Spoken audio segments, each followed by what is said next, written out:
semana del hogar, de feria, de tantas festividades. Y vamos a tener el tema de esta noche,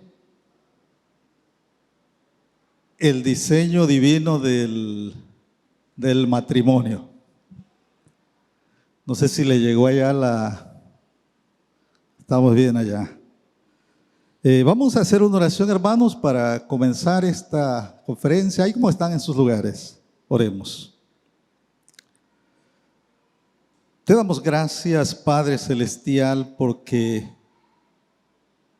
tú provees, oh Dios, para nuestras necesidades físicas, pero también para nuestras necesidades espirituales.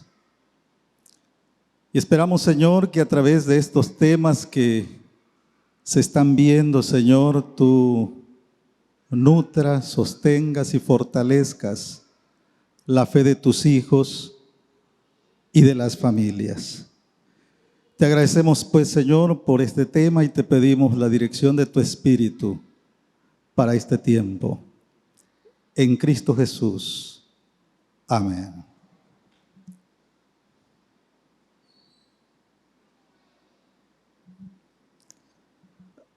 Hablar, hermanos, del diseño divino del matrimonio nos remonta hasta los principios de la humanidad misma. Cuando la creación todavía estaba intacta, nuevecita. Imagínense, a Adán ni siquiera había tenido tiempo de disfrutar de su soltería. A Eva no le dio tiempo, yo creo, ni de pensar en su traje de novia. Así que vamos, hermanos, hasta los primeros días de la existencia del ser humano sobre la tierra. Y aunque estas enseñanzas son bastante conocidas, repetidas, es bueno estar retomándolas, hermanos, porque el matrimonio, como decimos por ahí, no sé si ya apareció la siguiente, está en decadencia, podemos decirlo así. Y hay más de una instancia, más de una ideología, más de una fuerza, de un movimiento, con todo el deseo de echarla abajo. Pero no solamente son aquellos hermanos que tienen ese firme propósito, también las tendencias de la cultura y de todo nos están llevando allá. Fíjense algunas de las razones. La primera, la secularización del matrimonio. Es decir, ya la gente casi no piensa en casarse por la iglesia. Y no es porque eso sea un requisito para un matrimonio eficaz, una relación feliz, sino por el cambio de concepto en el matrimonio. En lugar de un pacto, se ve como un contrato. Y un contrato, ustedes saben, que es algo muy distinto a un pacto como la Biblia lo llama. Además, las tasas de divorcio han aumentado terriblemente. En muchos países se habla del 50% y más. Y a veces esos números están siendo alcanzados también por los creyentes, que con razón bíblica o sin razón llegan a enfrentar una situación de ese tipo. Así que los jóvenes ven a los hermanos de la iglesia y dicen, pero si los hermanos se veían tan comprometidos, ¿por qué ocurren estas cosas? Tenemos también que en los últimos años han aumentado también las formas creativas de matrimonio que van en contra de la enseñanza bíblica. El matrimonio igualitario, por ejemplo, ¿no? pero no es el único. Existen muchas formas aceptadas hoy en la ley en la que el matrimonio, que corresponde al diseño divino para esta institución, está siendo relegado. Y por supuesto, no podemos dejar afuera la unión libre. Es decir, ¿para qué ir a un registro civil? Incluso si ya la ley lo acepta. Entonces, el matrimonio ha venido cada día más y más en decadencia. Y aquí en la iglesia, hermanos, es difícil negar que muchos de los matrimonios, aun cuando participen y vengan juntos, a veces están lidiando con problemas muy fuertes dentro de esta relación. Pero hay una noticia que apareció hace 2 días en la página principal de Microsoft, que me llamó la atención. Ya había escuchado de esto y tal vez ustedes ya han escuchado, pero no es tan antiguo, aun cuando en alguna forma sí tiene algo de tiempo. Y se conoce como la agamia. Y por eso fue que me llamó la atención la noticia. ¿Sí? ¿Por qué? Porque ya cuando uno oye la palabra y sabe que gamo significa matrimonio y a significa no, en contra de o algo por el estilo, entonces como que tiene que ver con algo en contra del matrimonio. Y entonces busqué y la primera página que me salió fue de la revista Glamour. ¿Cuántos se acuerdan de esa revista? De la revista Glamour, ¿verdad? Pero también venía en la revista Cosmopolitan y todo eso porque todas van al día. Y las primeras noticias que ellos empezaron a publicar acerca de este tema de la agamia, de esta tendencia, viene del año 2022 y no sé si tenga que ver algo con el encierro, con el aislamiento que tuvimos por la pandemia, pero vean qué es la agamia. La agamia, dice, es un modelo diferente y opuesto al sistema monógamo. Fíjense ya hacia dónde va dirigida la bala. Monógamo es el matrimonio que nosotros creemos que la Biblia enseña. Entre un hombre y una mujer. Heteronormativo, como dice ahí.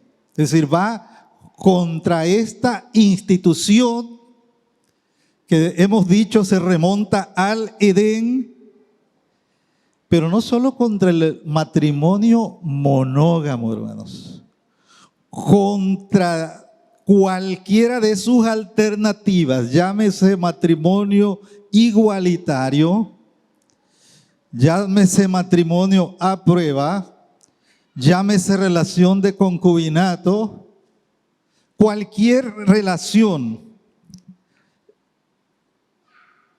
es objeto de ataque de este nuevo estilo de vida conocido como la agamia. Y confía plenamente en que la pareja es una estructura, ¿qué cosa? Innecesaria. ¿No se ha sentido usted alguna vez así en su matrimonio, hermanos? ¿Para qué me casé, verdad? ¿Sí? Si yo hubiera sabido cómo eras. Pero no se refiere a eso, hermanos. Es más, no se refiere ni siquiera a la soltería. La agamia no es sinónimo de soltería porque muchos solteros desean casarse, tienen esa idea en mente, pero pues no se ha logrado todavía. Aquí habla de cualquier relación afectiva debe ser acabada.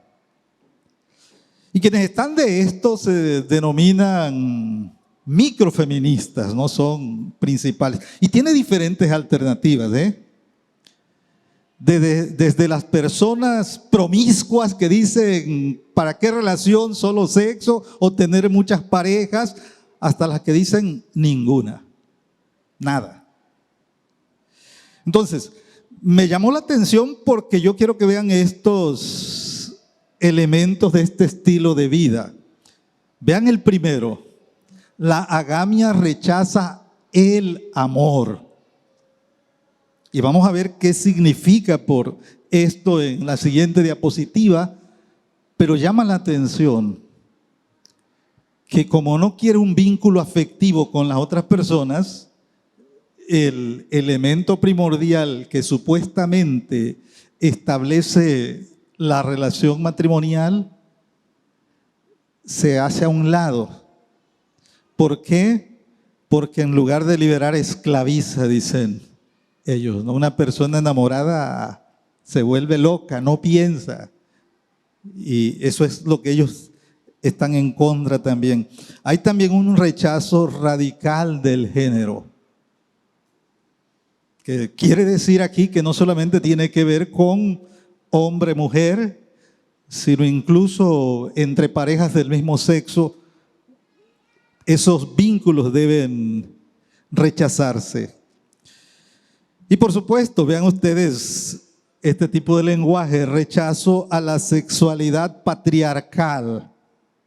En otras palabras, ellos dicen que es este sistema, el patriarcado, que ha establecido el matrimonio heteronormativo, monógamo, y hay que acabar con ese sistema. La sustitución de los celos por la indignación, suponiendo, ¿verdad?, que los celos son parte, un ingrediente de un matrimonio saludable, me imagino, ¿no? Y la última, sustitución de la familia, ¿por qué? Por la agrupación libre. Y vean la siguiente diapositiva para que entiendan un poco más esto. El amor no es un sentimiento, ni una experiencia, ni un arte, dice. Esta es una página que se llama Contra el Amor, así se llama. El amor es la ideología que determina cómo deben ser nuestras relaciones y estamos contra él, dicen, con toda seguridad estas personas. Y para aclarar qué tipo de vínculo pueden establecer entre estas personas, dicen, aspiramos a sentir apego, afecto y admiración por quienes actúan de manera virtuosa. Bueno, algunos matrimonios se conformarían con eso, ¿verdad? Por lo menos que haya cierto apego, cierta admiración. Pero el matrimonio es más que eso. Vamos a ver ahora que entramos al diseño divino del matrimonio. Vamos a encontrar que es la relación más profunda que puede haber aquí sobre la tierra. Y los cristianos deberíamos hacer con la ayuda del Espíritu Santo todo el esfuerzo para que nuestra relación refleje esa intimidad de la cual solo gozaremos de manera perfecta en el cielo. Vamos a ver pues acerca de el diseño divino del hombre y vamos a plantearnos algunas preguntas. Al ver todo este tipo de tendencias, experiencias, ideologías y en lo que se han convertido realmente en nuestro tiempo, ¿no? Un experimento social en el cual muchas de estas cosas se están implantando e implementando desde libros de texto con niños que están creciendo con estas formas de pensar. ¿Qué piensa Dios de cosas como estas? ¿Le interesa tu relación matrimonial? ¿Está Él preocupado por la vida de las familias de la iglesia? ¿Cuál debería ser como cristianos nuestra actitud? Que estamos, es cierto, el domingo en el templo, pero en el trabajo, con los amigos, en la escuela, este tipo de pláticas se van a generar.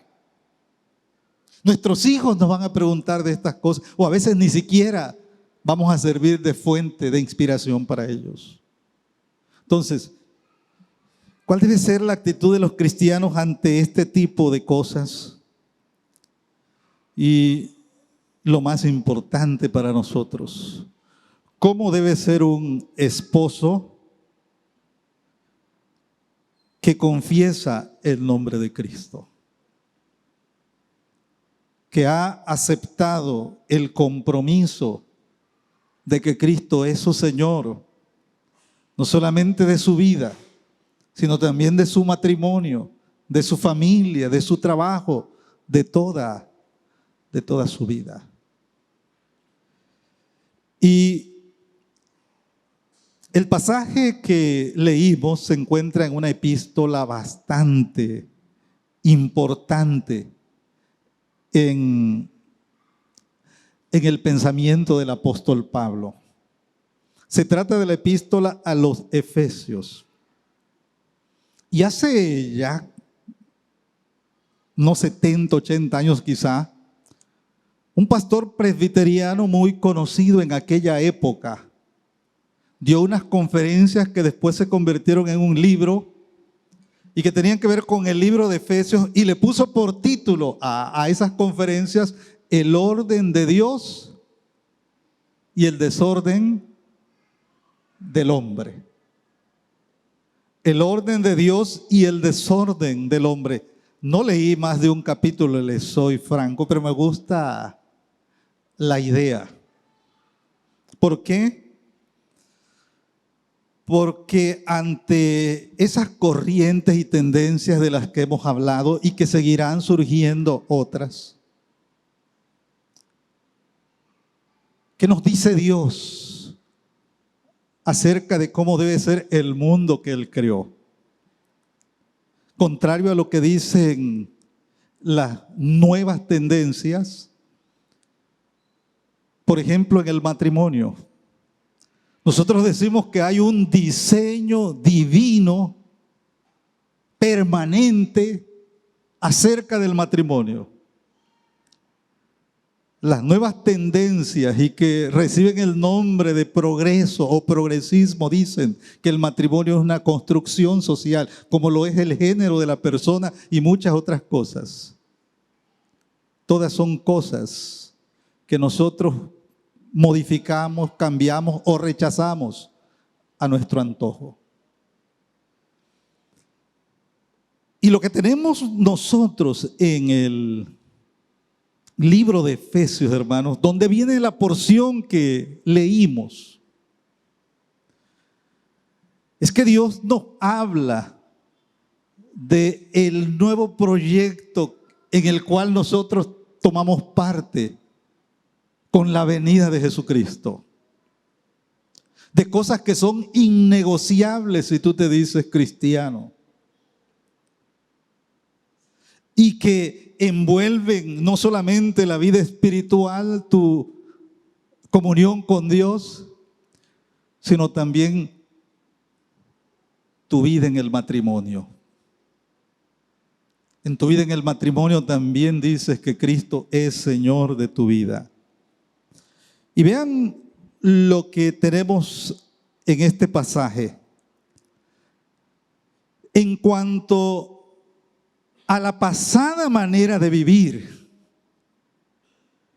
despojaos del viejo hombre que está viciado conforme a los deseos engañosos, y renovaos en el espíritu de vuestra mente, y vestíos del nuevo hombre, creado según Dios en la justicia y santidad de la verdad.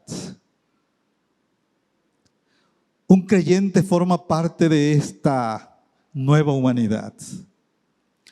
Se ha vestido con el uniforme de las filas de este ejército.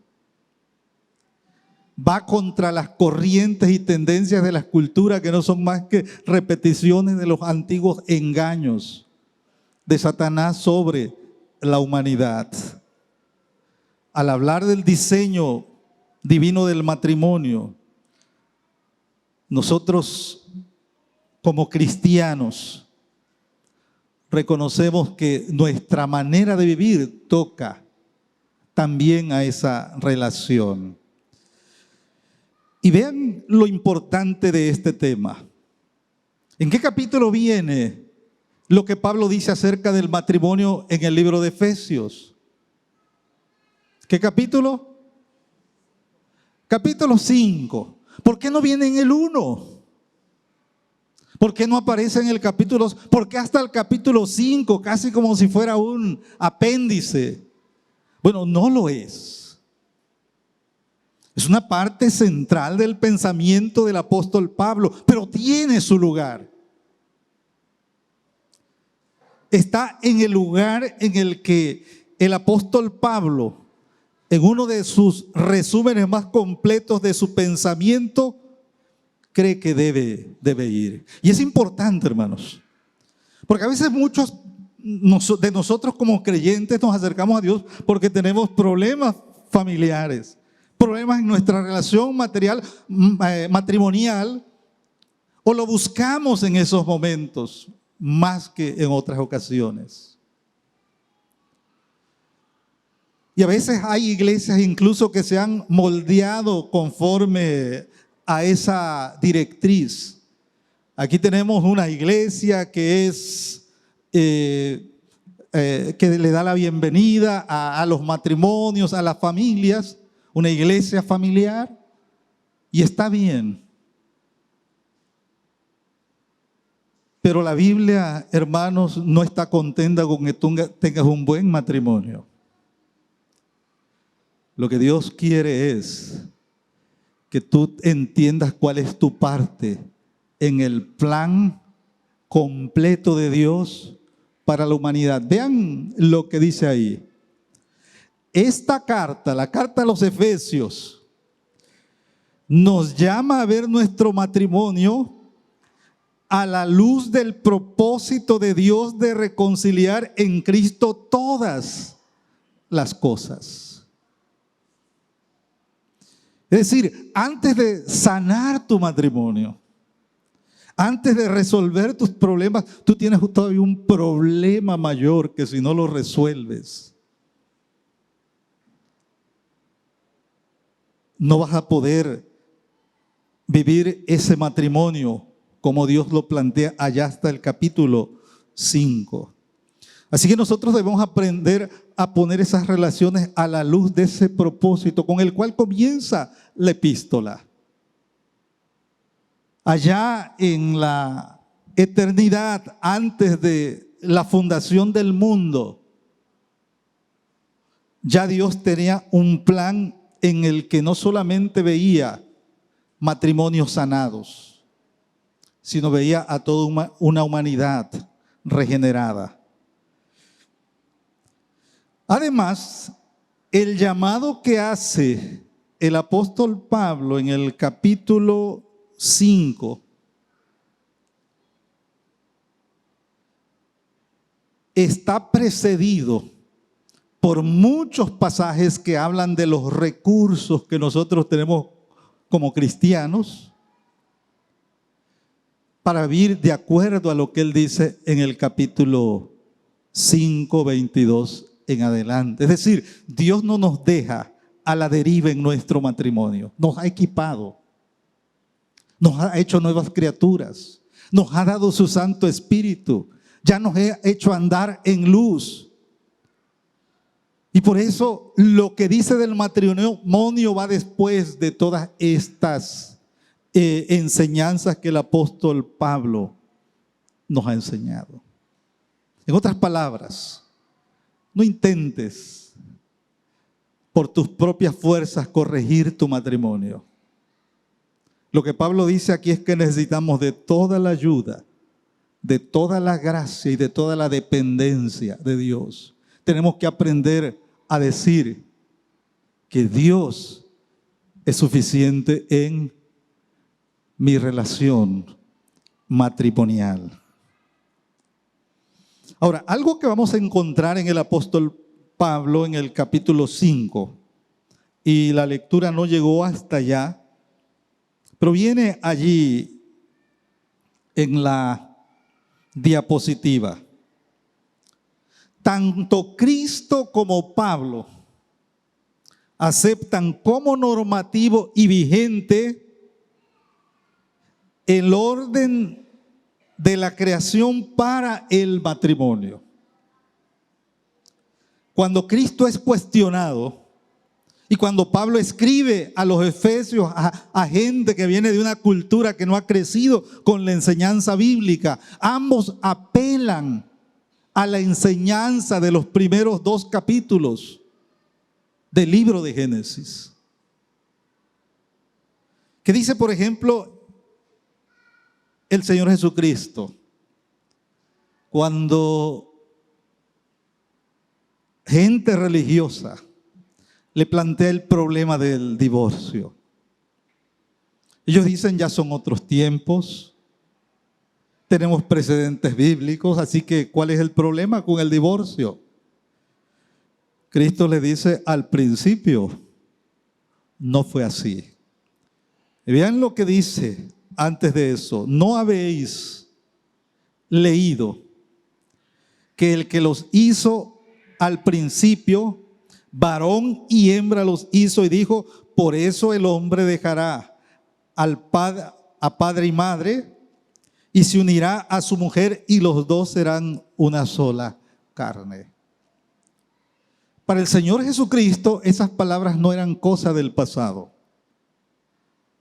No son cosas que deberíamos nosotros simplemente decirlas o llamarlas obsoletas, como esta gente de las corrientes progresistas llaman a este tipo de institución. No. Y el apóstol Pablo en el capítulo 5, versículo 31, cita textualmente el libro de Génesis diciendo, por esto dejará el hombre a su padre y a su madre y se unirá a su mujer y los dos serán una sola carne. Y esto para cerrar con broche de oro lo que él tiene que decir acerca del matrimonio. Ellos dicen, estas cosas siguen siendo vigentes porque son el único camino a la realización en la vida en pareja. Así que, ¿qué nos dice el libro de Génesis en el capítulo 2 acerca del diseño de Dios para el matrimonio? Vean este versículo tan citado, Génesis 2, 18. Creo que lo saben de memoria. ¿Pueden repetirlo, por favor? ¿Cómo dice?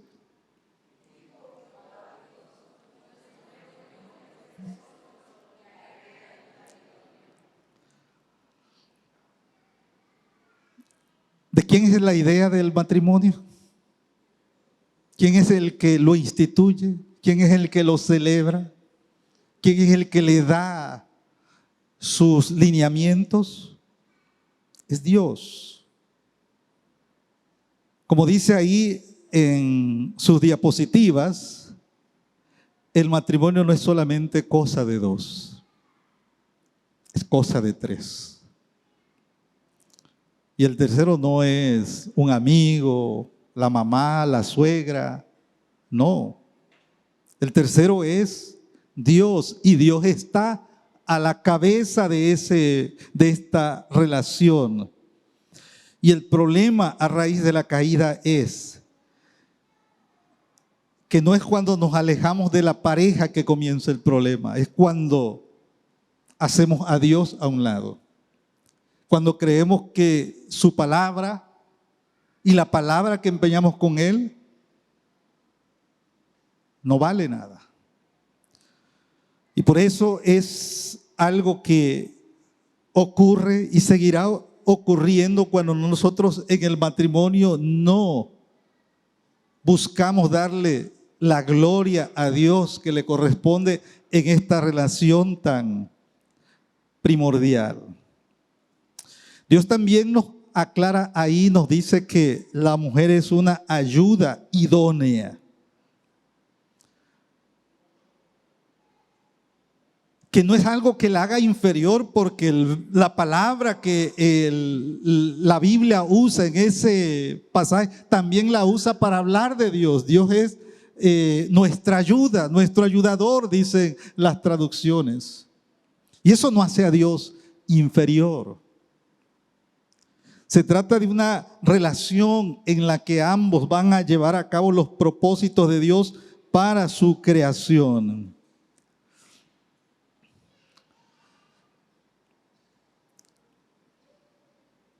Y para rechazar otra idea, hermanos, que a veces ha circulado por allí,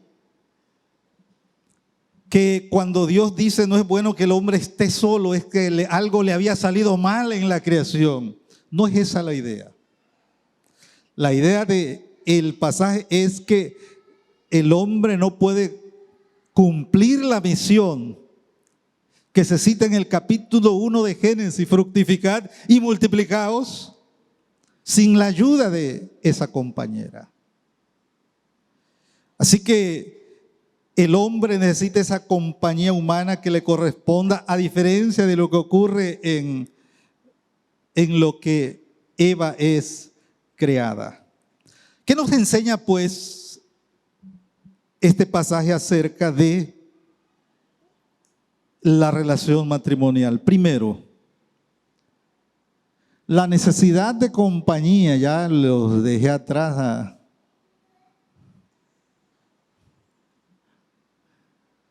La necesidad de compañía requiere que el matrimonio sea una relación primaria.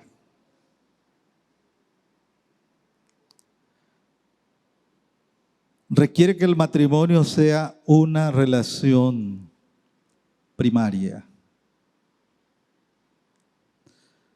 El casado casa quiere, dicen algunos. Y lo que aquí queremos decir en este apartado es que a veces cuesta trabajo en algunos matrimonios cortar el cordón umbilical. Por eso, en la forma en que Dios lo expresa, dice, dejará el hombre a su padre y a su madre. Hay una separación a veces dolorosa, pero el matrimonio, hermanos, no es que se vaya a convertir en una hostilidad hacia el resto de la familia, sino que la relación primaria es entre el esposo y la esposa. Y es bueno enfatizarlo porque cuando llegan los hijos, a veces estos pueden convertirse en la relación primaria para el matrimonio, al grado que algunos dicen, es que lo único que nos tiene unidos son los hijos. En el diseño divino del matrimonio esto no puede ser. Nuestra relación primaria, a quien le juramos delante de Dios, y aquí lo hicimos, ¿verdad? Pero a veces también en algunas cartas así se leía, estar en las buenas y en las malas, enferma o sana, es al esposo, a la esposa. Así que esta relación que se establece, hermanos, es la relación primaria en la familia. Y esto no se hace con menoscabo de los hijos, sino que les da el lugar que le corresponde en esta relación. Y si ustedes son padres y ya están viendo a sus hijos irse, saben lo que eso significa, ¿verdad? ¿Sí? Saben que ellos algún día tienen que partir. Segundo lugar, la necesidad de compañía de la que la Biblia habla requiere que el matrimonio sea una relación permanente. No es esta la manera en que la cultura ve el matrimonio en nuestro tiempo. El matrimonio se ha convertido incluso en algunos lugares como una experiencia, un tiempo de prueba. Si nos va bien, le seguimos, y si no, ahí le cortamos. Y así se llaman los matrimonios en esos lugares, matrimonios a prueba. Pero eso no es lo que la Biblia habla. Cuando la Biblia dice se unirá a su mujer, habla de estar pegados como la carne al hueso. Y no se podrá separar sin que haya dolor, sin que alguien salga herido. Y la Biblia entonces no ve esto como algo temporal, sino como una relación permanente. Además, la necesidad de compañía requiere que el matrimonio sea una relación exclusiva. Y así lo dice la Biblia: se unirá a su mujer, no a sus mujeres. La Biblia autoriza la monogamia, no la poligamia. Y es algo de lo que nosotros tenemos que entender, hermanos. Muchas de las luchas que se están gestando en este tiempo y que tratan de cambiar la enseñanza bíblica acerca del matrimonio, al final no acaban en una relación exclusiva, sino van en la búsqueda de vivir con cualquier número de personas que uno desee. El poliamor le llaman en este ambiente. Pero Dios solo hizo una mujer para Adán. Y aun cuando en la Biblia vamos a encontrar relatos, ¿verdad?, de que David tenía a su esposa y el repuesto y ese tipo de cosas, ¿no? Debemos entender, hermanos, el carácter progresivo de la revelación divina y que además esas personas le estaban fallando a Dios. Llámese quien sea, David, Abraham, quien quiera que sea, en el momento que hicieron esas cosas, aunque Dios lo permitió, no era lo que Él enseña para la vida en el matrimonio. Y la necesidad de compañía requiere que el matrimonio sea una relación íntima. Serán una sola carne, dice la palabra de Dios. En el pasaje de Primera de Corintios, donde Pablo está discutiendo con los cristianos de ese lugar, que todavía tenían la costumbre antigua de ir a los prostíbulos y regresaban a la iglesia como si no hubiera pasado nada y con argumentos fuertes, Decían, es que Dios se preocupa del espíritu, del cuerpo. No. Pablo les va a reiterar que esa unión, incluso con una ramera, tiene un carácter tan profundo, porque la relación sexual, hermanos, es más que una liberación de nuestras hormonas. Estamos entregando nuestro ser. Y de allí que el apóstol Pablo reitere este pasaje a estos promiscuos corintios. Ahora, vamos a Efesios capítulo 5 de nuevo. Y no quiero entrar mucho en este pasaje ya porque me imagino que el pastor probablemente entre, ¿no? Ayer un hermano decía, pero no hay nada del matrimonio. Y era cierto, ¿verdad? Creo que no vi un tema del matrimonio tampoco, pero si lo hay, espero no cruzarme. Y si no, aquí está el tema del matrimonio ya contemplado. ¿Qué es lo que encontramos en Efesios capítulo 5, hermanos? Es una carta muy interesante porque Pablo no le escribe como la mayoría de sus cartas respondiendo a problemas particulares de la iglesia, que allá hay dos hermanitas peleándose, que por allá hay hermanos que están discutiendo acerca del fin del mundo. No.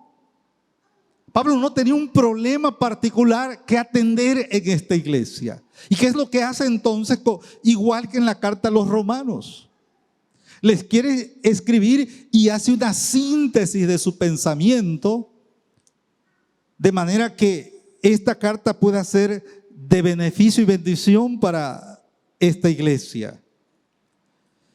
Y el hecho de que el matrimonio abarque este espacio tan amplio en esta carta nos recuerda a nosotros como cristianos del nuevo pacto, que confesamos el nombre de Cristo, que nuestro matrimonio es importante para Dios. Que nuestra relación matrimonial, con sus altas y sus bajas, sus problemas y dificultades, pero también con sus bendiciones y momentos agradables, son parte del proyecto de Dios. Encajan no solamente en tener una mejor iglesia, sino encajan en su proyecto global de reconciliar todas las cosas en Cristo Jesús. Y una muestra de esa reconciliación es la vida matrimonial de sus hijos. Imagínense si sus hijos andan peleando, ¿verdad? Si llevan una vida un tanto problemática. Pero eso es lo importante, hermanos. Dios no se desentiende de esta relación. Algo que también podemos notar es que ser cristianos y tener un cónyuge hace que nuestro matrimonio no sea cualquier matrimonio. Es decir, ya no lo podemos comparar con aquellos que no conocen a Cristo. Y es triste que a veces se hable mejor de esos matrimonios que del matrimonio entre creyentes. Lo que el apóstol Pablo está diciendo es que, sobre todo los matrimonios donde los dos son creyentes, deberían experimentar la profundidad de su relación con Cristo en su relación matrimonial. Por eso algunos autores hablan de un matrimonio sagrado. Imagínense la bendición que es ser cristianos, saber que vamos a ir al cielo y que allá nos vamos a ver, y entonces ya no lo digamos, ¿no? Si no lo veamos entonces como una carga, sino como una bendición. Y tengan cuidado, no quiero decir que vamos a seguir nuestra relación, no soy mormón. Simplemente creo que nos vamos a identificar allá. Además, hermanos, al tocar el tema del matrimonio en esta parte de la epístola, el apóstol Pablo también nos recuerda que como toda relación afectada por la caída, con rezagos del pecado en ambos, vamos a necesitar constantemente de la gracia de Dios. Por ahí hay un autor presbiteriano que escribió un libro fabuloso, y donde comienza hablando acerca de su experiencia como consejero matrimonial. Y algo que me llamó la atención es que dice que cuando llegan esas dos personas, nunca nadie tiene la culpa, dice. Traen problemas terribles, pero ninguno tiene la culpa. ¿Sí? Y eso lo llevó a desarrollar la idea que en el matrimonio somos dos pecadores los que venimos a esa relación y necesitamos de la gracia de Dios para lidiar con nuestros cambios de humor, con nuestras etapas en la vida, con el carácter que ya traemos. Todo eso lo ponemos en el altar de Dios para que Dios lo vaya cambiando, ¿no? ¿Sí? Que Dios vaya cambiando todo en tu vida, menos a tu esposa o a tu esposo. Digo, no se vayan a buscar a alguien más. En la redención hay algo que es maravilloso. Yo no sé cuántos de ustedes leen cada día que publica el Ministerio Reforma. Tenemos que hacerle un poquito de publicidad, ¿verdad?